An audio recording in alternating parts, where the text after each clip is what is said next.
হরে কৃষ্ণ, সবাই কেমন আছেন?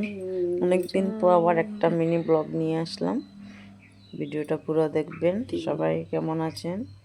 আপনারা ভালো আছেন? আশা করি ভালো আছেন। হরে কৃষ্ণ, রাধে রাধে। মকর সংক্রান্তি কেমন গেল? আর আমার অনেক দিন পর ভিডিও দেখবে, ফলোয়ার বাড়ছে না, সাবস্ক্রাইবারও বাড়ছে না, তার জন্য ভিডিও দিতে আর ইচ্ছা করে না।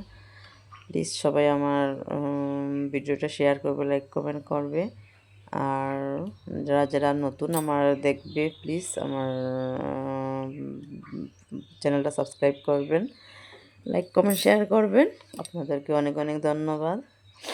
এতদিন আর অনেক ফ্রেন্ডরা আমার ভিডিওর জন্য অপেক্ষা করে, বলে দিদি তোমার ভিডিও পাওয়া যায় না, অনেক মিস করি।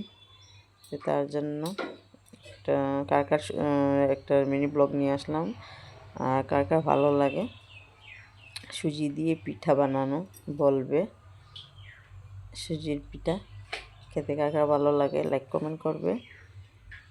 আমার তো খুব ভালো লাগে, তার জন্য বানালাম আর আপনাদের সাথে শেয়ারও করলাম। কে কীরকম খেতে ভালোবাসে সুজির পিঠা, মানে এরকম খেতে কার কার ভালো লাগে কমেন্ট করে জানাবে। কিন্তু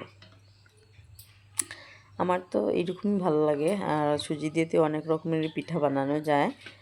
আর আপনারা তো সবাইও জানে আমি ফার্স্ট টাইম সুজি দিয়ে পিঠা বানাচ্ছি, মানে জানি বাট বানানি পড়ে না। ফার্স্ট টাইম পিঠা বানানো আমার সুজি দিয়ে, কেমন হয়েছে বলবে। ফার্স্ট টাইম বানানো হলো আমার সুজি দিয়ে। স্টিম বাড়াই এডিট করবো, নেটওয়ার্কের প্রবলেম, তার জন্য ছাড়তে পারি না এতদিন। তার জন্য ভালো লাগে না, নেটের খুব প্রবলেম আমি যেখানে থাকি, তার জন্য ভিডিও বানাতে ইচ্ছা করে না। বানালাম বাট শেয়ার করলাম। যার যার আমার ভিডিও দেখে ভালো লাগে লাইক কমেন্ট অবশ্যই করবে, শেয়ার করবে, সাবস্ক্রাইব করতে কিন্তু বলবেন না। আর কে কোথা থেকে দেখছেন কমেন্ট করবে জানাবেন। অনেক অনেক ধন্যবাদ, নমস্কার।